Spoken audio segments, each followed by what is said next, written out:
مسند احمد بن حنبل کی حدیث نمبر ہے 7530۔ حضرت سیدنا ابو ہریرہ رضی اللہ تعالی عنہ بیان فرماتے ہیں کہ رسول اللہ صلی اللہ علیہ وآلہ وبارک وسلم نے ارشاد فرمایا، حفت النار بالشہوات وحفت الجنت بالمکارہ، او کما قال۔ دو مختصر سے جملے،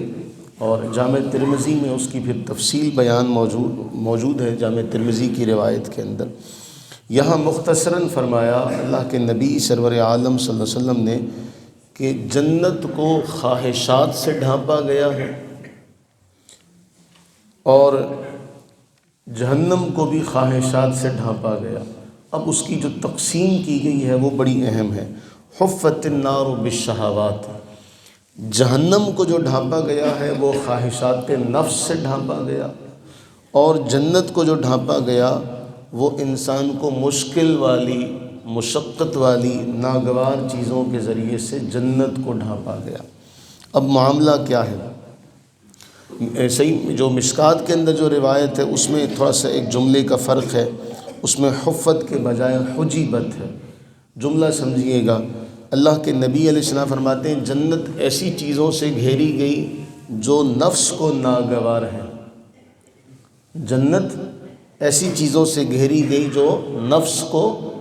ناگوار ہے، اور جہنم کو گھیرا گیا ہے، یعنی ڈھانپا گیا ہے خواہشات نفس کے ساتھ۔ اب معاملہ یہ ہے کہ جنت تک جانے کا ذریعہ ایسی اشیاء سے، ایسے راستے پر سے ہو کے جاتا ہے جنہیں انسان ناپسند کرتا ہے۔ نیکیاں انسان کو ناپسند ہے، انسان کی طبیعت کے اعتبار سے۔ مثلا میں نے جس طرح 2-3 دن پہلے ذکر کیا کہ انسان پابندیوں سے، ذمہ داریوں سے بھاگتا ہے، صبح صبح اٹھنا، نیند چھوڑنا، اسی طرح روزہ رکھنا، بھوکا رہنا، پیاسا رہنا، مال اپنے مال میں سے زکوٰۃ نکالنا، یہ ساری وہ چیزیں ہیں جو انسانی نفس کو بڑی بھاری گزرتی ہیں۔ انسانی نفس ان کو پسند نہیں کرتا کہ میں نیند چھوڑ کے جاؤں اور میں وضو کروں اور پھر میں اپنی مصروفیات سے وقت نکالوں۔ نفس ان چیزوں کو پسند نہیں کرتا، وہ اپنے لیے بڑا بوجھ سمجھتا ہے ان چیزوں کو۔ اسی طرح روزے کا معاملہ ہے، اسی طرح زکوٰۃ کا معاملہ ہے۔ جبکہ جو جہنم والا معاملہ ہے، اللہ کے نبی علیہ السلام نے واضح طور پر فرمایا خواہش نفس پوری کرتے چلے جاؤ، اپنی نفسانی خواہشات کو پورا کرو، اور جہنم آسان ہے، اور خواہشات نفس کا گلا گھونٹو تو پھر جنت ہے۔ اب جو ترمذی کے اندر روایت ہے اس میں حضرت ابو ہریرہ رضی اللہ عنہ فرماتے ہیں، وہ بڑی تفصیل سے ہے اور بڑا اس میں واضح ہے کہ جب اللہ تعالیٰ نے جنت کو پیدا کیا اور جہنم کو پیدا فرمایا، جب ان دونوں کو پیدا کر دیا گیا اور ان کے اندر جتنے لوازمات ہیں، جو ان کے اندر جو چیزیں ہیں، ان سب کو بنا لیا گیا، تو اللہ نے جبریل امی کو فرمایا کہ اے جبریل جاؤ اور پہلے جا کر جنت کا معائنہ کرو اور پھر جا کے جہنم کا معائنہ کرو، دیکھو کہ کیا معاملہ ہے جو اللہ تعالیٰ نے تمہارے ان انسانوں کے لیے اللہ نے بنایا۔ حضرت جبریل امی گئے اور حضرت جبریل امی جنت کو دیکھ کر آئے تو آ کر عرض کرنے لگے، اے اللہ تیری عزت کی قسم ہے، جو بھی اس کے بارے میں سنے گا وہ ضرور بالضرور اس میں داخل ہوگا۔ جسے جنت کی نعمتوں کے بارے میں پتہ چلے گا وہ ضرور اس میں جائے گا۔ ہاں یہ ایک الگ بات ہے، ہمارے بعض واعظوں نے جنت کا نقشہ ہی ایک غلط قسم کا لوگوں کے سامنے رکھ دیا کہ اس کا مقصد ہی فوت ہو گیا کہ اللہ نے جنت کو جو بیان کیا تھا وہ ایک الگ معاملے کی طرف لے گئے۔ باہر طور ہم اس طرف نہیں ابھی جا رہے۔ جب جبریل امی نے دیکھا تو عرض کرنے لگے کہ اے اللہ تیری عزت کی قسم، جو بھی اس جنت کے بارے میں سنے گا وہ ضرور اس میں جائے گا۔ اب اللہ تعالیٰ نے حکم دیا کہ اب جنت کو ڈھانپ دیا جائے ان اشیاء سے جو نفس کو ناپسند ہے، مشکلات والی جو چیزیں ہیں ان سے جنت کو ڈھانپ دیا جائے کہ ان چیزوں کو انسان کراس کرے گا، ان چیزوں کو پار کرے گا تو پھر جنت میں جائے گا۔ اب حضرت جبریل امی دوبارہ حاضر ہوئے اور دیکھا کہ جنت کو اللہ تعالیٰ نے ڈھانپ دیا ہے ناپسندیدہ، جو نفس کو ناپسند چیزیں، جو مشکلات والی چیزیں ان سے، تو اللہ سے عرض کرنے لگے، اے اللہ مجھے تو اب یہ لگتا ہے کہ اس میں شاید ہی کوئی جائے گا، اس میں شاید ہی کوئی جائے گا۔ فرمایا اب جاؤ، جا کے جہنم کو دیکھ کر آؤ۔ حضرت جبریل امی گئے، جا کے دیکھا کہ اس کا ایک حصہ دوسرے حصے کو کھا رہا ہے، تو آ کے عرض کرنے لگے اے اللہ تیری عزت کی قسم، جو بھی اس کے بارے میں سن لے گا وہ داخل نہیں ہوگا،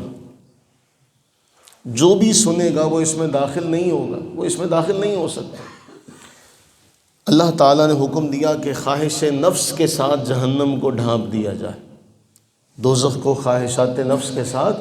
ڈھانپ دیا جائے۔ اب حضرت جبریل امی آ کے عرض کرنے لگے اے اللہ مجھے تیری عزت کی قسم ہے، مجھے ڈر ہے کہ اس سے کوئی بھی نجات نہیں پا سکے گا، اس سے کوئی شخص بھی نجات نہیں پا سکے گا بلکہ اس میں داخل ہوگا۔ وہاں اللہ کے نبی علیہ السلام کا ایک جملہ بہت اہم ہے، اللہ تعالیٰ کی رحمت، اللہ تعالیٰ کا فضل ہے جو انسان کو نیکی کے راستے پر قائم کیے رکھے، ورنہ معاملات جو ہیں خواہشات نفس کے ہر بندے کو دوسری طرف لے جاتے ہیں۔ اب ایک اور بڑی اہم بات، یہاں بعض لوگ یہ اعتراض کرتے دیکھو جی پابندیاں، مذہب نے پابندیاں لگائیں، مذہب نے پابندیاں لگائیں، ہم سڑک پر نکلتے ہیں تو آپ جانتے ہیں کہ بعض جگہوں پر جب آپ جاتے ہیں تو وہاں پر اشارے لگے ہوتے ہیں، تو کوئی بھی اشارے کو توڑ سکتا ہے کہ جی میں کون ہوتا ہوں، میں اتنا بڑا آدمی ہوں، میں کیا کروں کہ میں ان اشاروں کی پابندی کروں، وہ توڑ سکتا ہے۔ لیکن اس کا اگر وہ دیکھے،